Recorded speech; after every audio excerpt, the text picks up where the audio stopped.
guys, how's it going? I'm making a fall wreath for one of my doors today, and I thought it would be really fun to show you the process because I'm going to be using mostly stuff from my own garden that I've gathered up that dry really nice. So I thought you guys might like to see what those things are. I have ordered a couple of things from the florist that I can't grow in my zone, but I'm going to be building it on this grapevine wreath form, which I really like using these because they're pretty to start out with, so I don't have to worry so much about covering every square inch of the form. So let me start off with showing you some of the things that I'm going to be using today. Starting with the tools, I've got some paddle wire here, which I typically use a lot of that. I've got my Felco pruners, a pair of snips, just in case I need to do anything more fine. And then I've got a hot glue gun, which I use quite a bit of hot glue when I'm making wreaths like this. And then for the pretty stuff, I've got some dried limelight hydrangea blooms, which we just did a video on how to dry hydrangeas, so we'll link it down below if you haven't seen that one. And then I've got some echinacea seed heads, which this is what's left after the petals dry up and fall off. And these are really neat. These are seed heads off of my Stand By Me clematis. And this is a sedum flower head, and these are really wonderful to use. They darken as they dry. Some gorgeous rose hips, which I purposely leave some of my roses and I don't deadhead them so that they'll form these beautiful hips. A bunch of pine cones that I picked up from underneath our spruce tree. And these are actually dried gourds that I found in my parents' orchard. They're all dried up and hollowed out, and I may end up putting a little bit of gold spray paint on them. This is a branch off of our Scarlet Curls willow tree that we have out in our formal garden. And these are a few things that you can order from your florist. So these are preserved oak leaves. I love the way they look. They're real. They've been preserved in a way that makes them soft and that makes them retain their color. We've got a magnolia leaf here. I actually order these in bundles. We cannot grow this variety of magnolia here in Zone 5. We've got salal, which is just a really inexpensive filler that florists use in bouquets all the time, but it does dry nicely.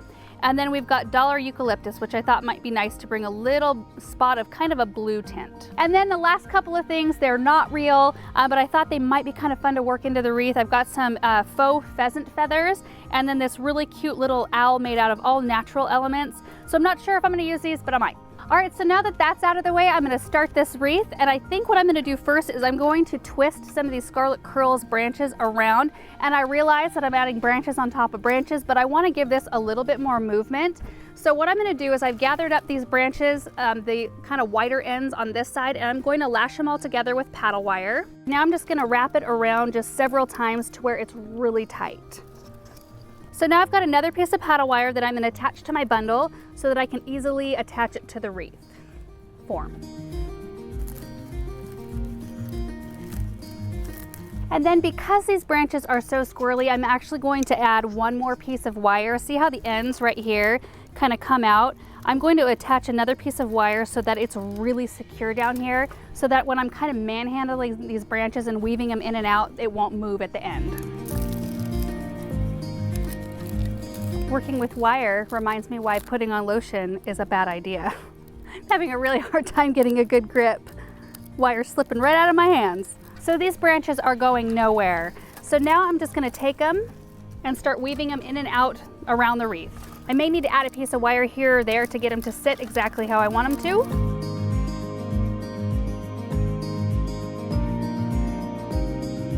So I think that's a really good start. I'm gonna add a few more branches kind of in the same manner because I wanna make this a little bit wider. It's going on kind of a large door. This is an 18-inch wreath form. I don't know if I said that before, but I want it to end up being about this wide without taking up too much of the center. So I'm gonna add a few more branches.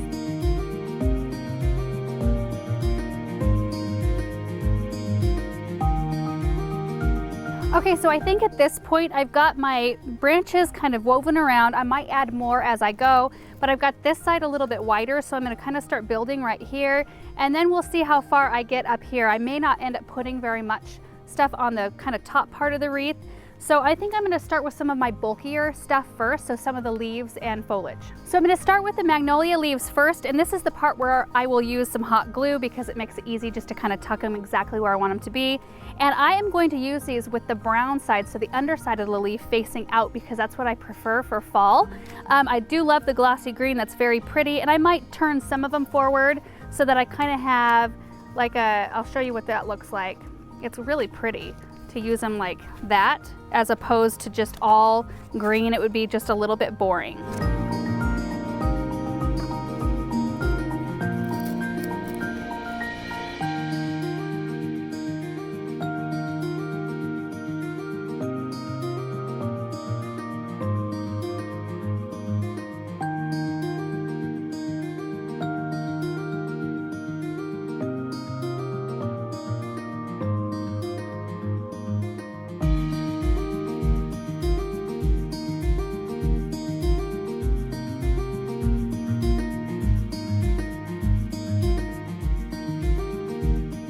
So this wreath has already started to take on a life of its own, which they all start to do that.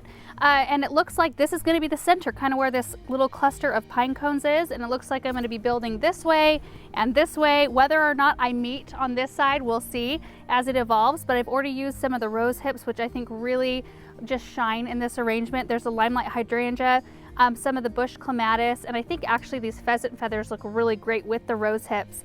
And then as kind of the backdrop, I've been using these magnolia leaves, which really help contrast. It gives weight to the back of the wreath. So not everything is really like branchy or ferny looking, but there's some weight and boldness to it. So it looks like I might be using hot glue for the rest of this wreath, so I'm just gonna keep going for it.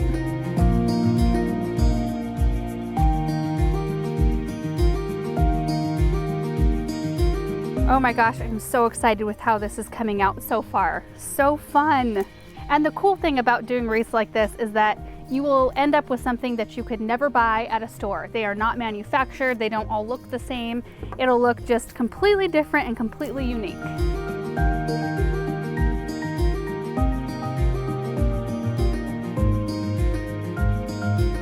Okay, so from where I stand, it looks pretty full, but it's always helpful to pick your wreath up or even hang it on your door wherever you're going to display it and take a look and see if there are any holes. So I'm just gonna do that really quick and see if I need to amp up any section, and I can kind of see that I maybe do need to amp it up. Little preview right here. I think I need to add a little bit more weight right in that section on both sides, kind of where it tapers down. I need a little bit more fluff. All right guys, so the wreath is all done, and I think I want to put it on this door since I've already decorated for fall back here. It just seems like the most appropriate place. So I'm just using a wreath hook that goes over the door, and it slides on really easily. Like that. It's perfect. And I love how it turned out. So I ended up not putting a whole bunch of stuff over here, just a lot of branches. So I added, like, twisted a bunch of those curly willow branches and just kind of wove them in and out of the grapevine wreath, which was perfect because I didn't have to use a ton of glue on this side. I added a little bit of color right here just so that there was a little bit, I don't know, it looked a little bit too empty. So just that little pop of color I think just helps. So I did end up using quite a bit of the stuff that I gathered, and I do have a lot more left so I can continue making some more wreaths for the rest of our house. It's just so fun when you can go out into your own garden, gather stuff, use it in your own decorations. It makes you feel like it's kind of like growing a vegetable garden. Going out and picking your own stuff and you've got it for free, it's organic.